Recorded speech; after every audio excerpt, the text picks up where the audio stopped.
Welcome, faithful Patreon supporters. I thought I'd do something a little bit different this month, and I thought I'd read an interview which we had in October's edition of Soundcheck Magazine. And I just thought I'd read through it with you all and could relax together. So get yourself a cuppa. I'll begin. The interview is done by someone called David Conquest. I shall begin. It's early September and I'm sat in the Purple Turtle on those lovely heated benches out the back with a local band that has already released an EP, 2 albums and just finished their 16th UK tour.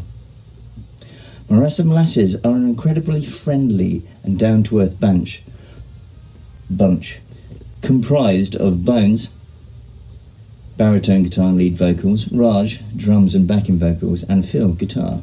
I'd say lead guitar. Together they make what Bones calls stoner bluesy doom stuff. But to me it sounds much more melodic and complex than the description their name lets on. And the new album will be taking that to another level, going by what they tell me. And they're all really happy with the result. Yes, we are really happy with the results. Success hits them fast. After coming runners-up in a competition in their very first year, they found themselves in demand and touring with only 3 or 4 songs, having to make them last for a full 25-minute set. Yeah, that was interesting. They quickly won recognition for their niche and gained momentum, but despite their stoner label, they were ambitious enough to know that they didn't just want to be what Bones calls local heroes. And so they started regularly touring the UK in 2014 and only stopped when COVID put up a roadblock. It was somewhat of a roadblock, yes. To keep going, the guys had to change their working style. The first 2 albums, The Ties That Bind and These Paths We Tread, had grown organically on the road. Songs would get written on tour in rehearsal and then be tested on the next audience, tweaked, and then later they'd go into the studio. Eventually they would have enough songs for an album, and that was that. In 2020, however, the band had to step up gear and face writing an album as a project in its own right. Bones, who's the chief songwriter, found himself at home during lockdown, writing digitally for the very first time. Yes, it was a new experience. It was a completely different experience, Bones says. I just said that, that's weird. All of a sudden, we were not only not gigging, but we can't even rehearse. When COVID lifted, we had an album that had never been played even in rehearsal, let alone live. Ooh. Raj explains, when you're in a room together, coming up with ideas, you're only going to play things you can physically play in that moment. Whereas when you're on your own and you've got this idea, you can run with it and program it. Taking that to extremes, Bones, the guitarist, wrote a piece for drums. When Raj saw it, he said he thought, "What the fuck? How am I supposed to play that?" That's true, he did think that. But he persevered, worked his wonders, and now it's on the album in the new song, Naysayer. Some of you may have heard that live already. He says, "I never would have thought of it. It's a guitarist writing a drum fill, and it's a really good fill." Yeah, it's not a bad fill, actually. Much of the early writing was heavily influenced by Bones' anger at Brexit. The first half of the album is in quite a dark, angry place. Yes, it was. They came to a point when he realised he could only carry on like that, he explains. "I had to write something positive because I was drowning. Everything was getting so dark, I needed an escape. I was starting to lose my sense of identity. I needed to write some songs that I could pull me out of that. Songs that at least had a bit of hope. I wrote a song about ageing." It's true, I did. "And although we age, there is a fundamental core of us that never changes, which I saw as a positive song."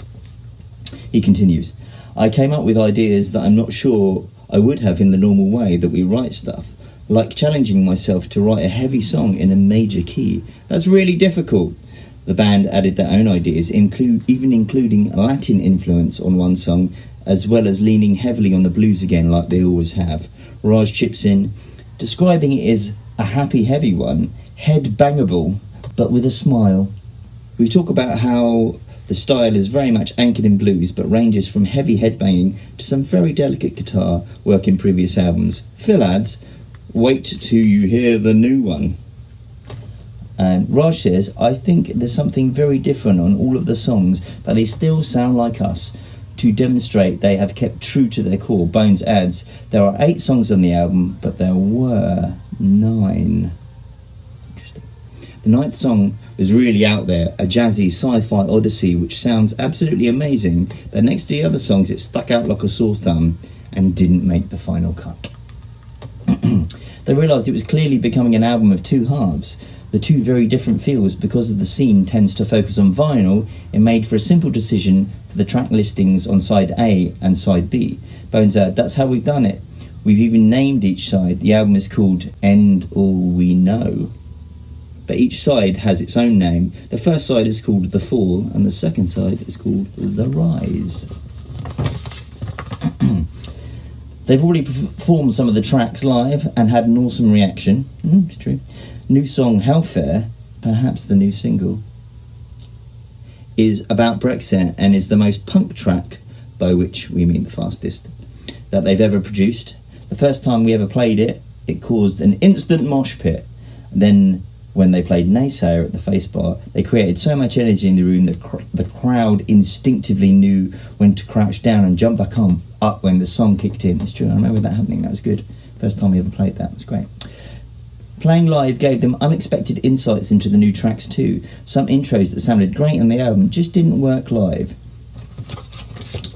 Now, people who have already heard some of the new songs played live will hear the different versions when the album comes out. That's true. Showing a small insight into the intelligence and planning that goes into their work, Bones explains his view on the artistic process. Here we go. I'm going to be pretentious here, as always. I don't care. I feel like albums are art and gigs are performances. A gig is about entertaining people. I tend to think of albums in the traditional sense. In fact, our last album, The Ties That Bind, is an old school concept album. All the songs joined together and all sorts of crazy stuff like that. And the album isn't just a collection of songs, it's a piece of art and the songs are reflected in the artwork. Nothing happens by accident. That's true. He continues, whereas live is a manic, hot, sweaty mess, there are aspects of what we do that are quite tight and aspects that are quite loose. You could come and see us night after night and see a different show, even though we're playing the same set. They also like to play tricks on the listeners and punish track skippers. Bones explains, we'll put an intro for a song at the end of the last song, so if you didn't listen to the album all the way through, you won't hear that intro. Leading up to the album launch, there will be 2 singles with videos. The band's perfect way to end 2022 is to have one last monster show at the Face Bar at the Swamp. This will feature some of the closest mates in the scene, including local heavy blues kings Stone Soup, Scuzzy Prog Stoners, Trevor's Head, and also continuing the tradition of bringing new bands to Reading, they welcome Statue Kings from Bournemouth. End All We Know will be out in March 2023 on Ripple Music. Catch Morass Of Molasses playing at the Face Bar on the 9th of December before that. Cool. So yeah, that's Soundcheck. If you want a copy, I mean, seeing as this is only going out to the patrons, if you want a copy, we've got a few.